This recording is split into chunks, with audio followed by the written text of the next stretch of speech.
أعوذ بالله من الشيطان الرجيم بسم الله الرحمن الرحيم يا أيها الذين آمنوا ليستأذنكم الذين ملكت أيمانكم والذين لم يبلغوا الحلم منكم 3 مرات من قبل صلاة الفجر وحين تضعون ثيابكم من الظهيرة ومن بعد صلاة العشاء 3 عورات لكم ليس عليكم ولا عليهم جناح بعدهن طوافون عليكم بعضكم على بعض كذلك يبين الله لكم الآيات والله عليم حكيم وإذا بلغ الأطفال منكم الحلم فليستأذنوا كما استأذن الذين من قبلهم كذلك يبين الله لكم آياته والله عليم حكيم صدق الله مولانا العظيم یا ایها الذین آمنوا اے ایمان والو لیستأذنکم اجازت دے اخلی دتا سنا الذین اغخلق ملکت چی مالکان یی ایمانکم خلا سنستاسو داغی والذین او اغا الکان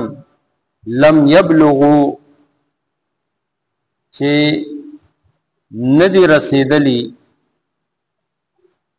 الحلم د عقل حد تا منکم لتاسنا 3 مرات درزلا من قبل صلاة الفجر روان دے دا منز دا سبانا وحینا او سوخت چے تضعونا تاسو کزوی ثیابکم جامع پلے من الظہیرت دا غرمے ومن بعد صلاة العشاء او پس دا مانز دا ماسخوتن 3 دا 3 عورات وقتنا د خلوت تی لکم تاسو د پارا لیس علیکم نشت د پتاسو ولا علیہم نپدوی جناح سگنا بعدهن د دی وقتونو نا پس طوافون علیکم چراتلون کی دی دوی پتاسو بعضکم بعض لتاسونا علی بعض و بعضو نورو کذالک دغشان یبین اللہ تعالی بیانی لکم الآیات تاسو د پارا آیتنا واللہ علیم حکیم او اللہ تعالی پوہ دے د حکمت خاون دے وَإِذَا بَلَغَ الْأَطْفَالُ او ہر کل چورسیگی الکان منکم لتاسنا الحلم د احتلام حد تا فلیستاذنو پس اجازت غواړي دوی کما لکه څنګه چې استاذن اجازت غوښتلو الذين اغخلقوا من قبلهم چړوان دي د دوی نو کذالک دغه شانته یبین الله بیانې الله تعالی لکم آیات د پارا استاسو آیتون خپل والله علیم الله تعالی پوه دی حکیم د حکمت خاوند د سورہ نور 58 او 59 نمبر آیتونه دي د معاشرت مختلف اصول آداب او قاعده په دې صورت کې بیان شوی دي عمومی اجازت چې کله یو نارینه یا زنانه د چا کور ته داخليږي ناغي په باره کې بیان هغه تیر شوی دی اوس په کور کې دنه کم خلق دي د دې لپاره آداب بیان شو. خاص کر د هغه الکانو لپاره چې کوم لا بلوغت ته نه دي رسېدلي، نابالغ دي، چې د هغوی هم تربیت وکړي. د مور او پلار دا شانتې مشر ورور واده کړي چې د هغوی کمرو ته دغه شانتې بغیر اجازته مه داخلېږي. دې کې دا دویم حکم د ملکت ایمانو کوم هم دی، او دا اوس دی نه، یعنی هغه غلامان او هغه وینځې چې هغه کورونو کې دن نه پاتې کېدي، نو هغوی لپاره هم دا حکم و چې بغیر اجازته د چا کمرې ته داخله نشي. او د اجازت لپاره حکم دی 3 مرات، 3 ځله، یعنی زیات نه زیات 3 ځله. لومبي ځل که ورته انکار وشي چې مه راځه، بس دا کافي دا نه چې اوس هغه 3 ځله پوره کوي. ها 3 ځلو کې دته جواب ملاو نه شي، واپس شي. څنګه چې مخکې مونږ ویلو چې چا کور ته داخل لیدو اجازت یې وغوښته یا چا سره ملاقات یې کو، 1 ځل بیا 2 ځله بیا 3 ځله ور یې وټکو یا السلام علیکم یې په اوچت آواز ووایي، او 3 ځلو نه بعد هم دته جواب ملاو نه شه، نو د پاره حکم دا دی چې دی واپس. نو بالکل دا شانتې کور کې دننه واړه هلکان دي، هغوی د مور او پلار کمرې ته بغیر اجازت کې نه داخلېږي، بلکې 3 ځله دی اجازت واخلي. بیا خاص کر دا 3 وختونه چې یو د سهار مونځ نه مخکې یعنې د شپې، دویم نمبر باندې د ماسپښین مونځ نه ماسپښین په وخت، او دریم نمبر باندې د ماسخوتن مونځ نه بعد. دا داسې اوقات دي چې بنده اکثر چې نو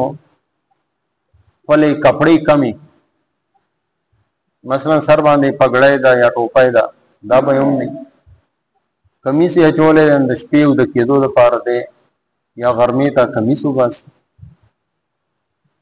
یا پنجاب کې شین هغوی لنګ وتړي.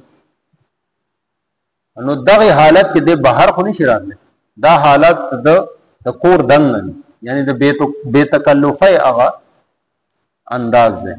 نو په دې حالت کې دی دا نه خوښوي چې څوک ما په دې حالت کې، یا بیا دغه شانتې د خلوت دپاره هم دا 3 اوقات دي. نو په هغې کې هم د ملامتیا نه بچ کېدو دپاره، د عزت او پرده ساتلو دپاره الله تعالی وفرمایل چې دا 3 کم اوقات دي، دې کې خو بغیر اجازته بالکل داخل نشي. 3 عورات، دا 3 واړه وختونه د پردې دي. دې کې کور کې نارینه دي یا هلکان ماشومان دي، نو دې ته هم اجازت نشته چې بغیر اجازته خاص کر په دې وختونو کې راشي. لیس علیکم ولا علیهم جناح بعدهم، دې اوقاتو نه علاوه دې چې نو تللی راتلی شي طوافون علیکم بعضهم علی بعض، ولې چې د دې تګ راتګ دومره ډېر دی. اگر خپل ماشومان دي نو ظاهره به کله ځي کله به راځي، کله به ځي راځي، دا نشي کېدی چې هر وخت هغه د اجازت غواړي. د هغې لپاره دا 3 وختونه مخصوص دي. 3 وختونو کې خاص کر بغیر اجازته کمرې ته دی نه داخلي. کذلک یبین الله لکم الآیات، الله رب العزت کو ستاسو لپاره هره مسله داسې کولاوه او واضحه بیان کړه. والله علیم حکیم، او الله رب العزت ته د هر څیز علم دی، حکمت دی. یعنی که دا اجازت اغوستل نو کېدی شي اولاد والدین په داسې حال کې وویني چې د هغوی نه نفرت پیدا شي. وړوکی دی، ماشوم دی، د هغه ذهن دوره نه دی. نو د دې دپاره او د والدین هغه ملامتیا او شرمندګۍ نه بچ کولو دپاره الله جل جلاله د ټولو پردې وساتلي. نو یو فرمایي چې 3 عورات لري، دا 3 د پردې اوقات دي، دې کې ډېر زیات احتیاط کوئ. بیا ارشاد فرمایي وَإِذَا بَلَغَ الْأَطْفَالُ مِنْكُمُ الْحُلُمَ، او هغه هلکان چې بالغ شي، د عقل او د شعور حد ته ورسي، فَلْيَسْتَأْذِنُوا، بیا د دې هم اجازت غواړي فمستأذن الذين من قبل څنګه چې نور خلق نور مشران نارینا هغه کور ته داخلي لپاره اجازه غواړي دی به هم بیا دا شانتي اجازه اخلي كذلك يبين الله لكم آياته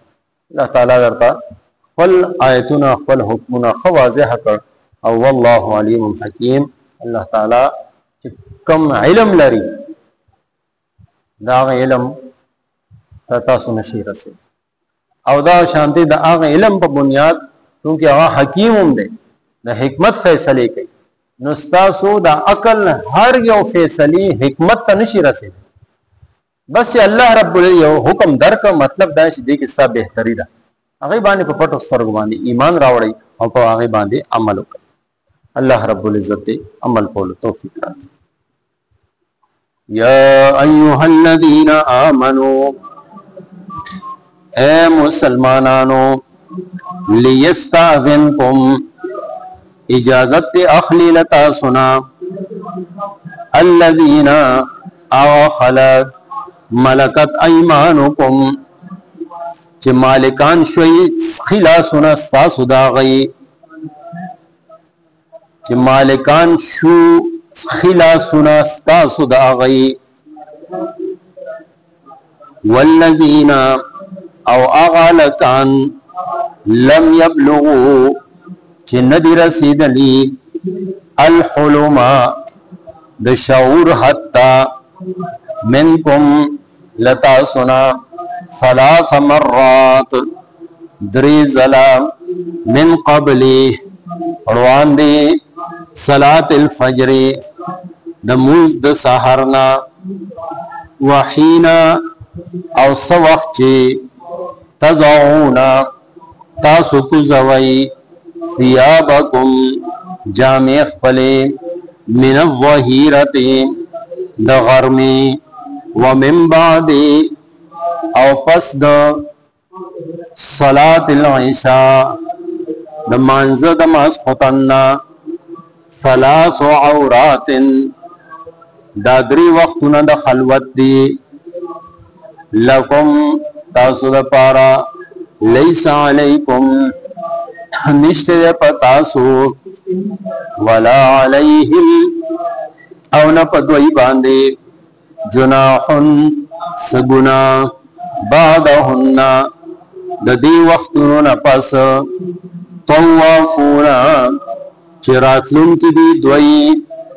علیکم پتاسو بعضکم بعضل تاسونا علی بعض فبعضو کذالک دغشان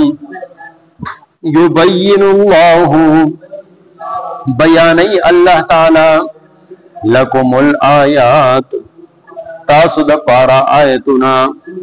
واللہ علیم او اللہ تعالی پوها دے حکیم د حکمت خاوند دے وَإِذَا بَلَغَ او ہر کلچ ارسیگی الاطفال الکان منکم لتا سنا الحلم حد احتلام تا فلیستاذنوا پس اجازت غواړي دوی کما لک څنګه چې استاذنا اجازت غختلو الذين خلقوا من قبلهم چروان دي د دوینو كذلك دغشان يبين الله بیانی اللہ تعالی لکم آیاتی ستاسو دا پارا آیتون اخپل واللہ علیم او اللہ تعالی پوہ دے حکیم دا حکمت خاون دے آمین الحمدللہ رب العالمین الصلاة والسلام على سید الانبیاء المرسلین ربنا ظلمنا انفسنا وإن لم تغفر لنا وترحمنا لنكونن من الخاسرين رب اشرح لي صدري ويسر لي امري واحلل عقدة من لساني يفقهوا قولي اللهم انا نسألك علما نافعا ورزقا واسعا وشفاء من كل داء وصلى الله تعالى على خير خلقه محمد وآله وصحبه اجمعين برحمته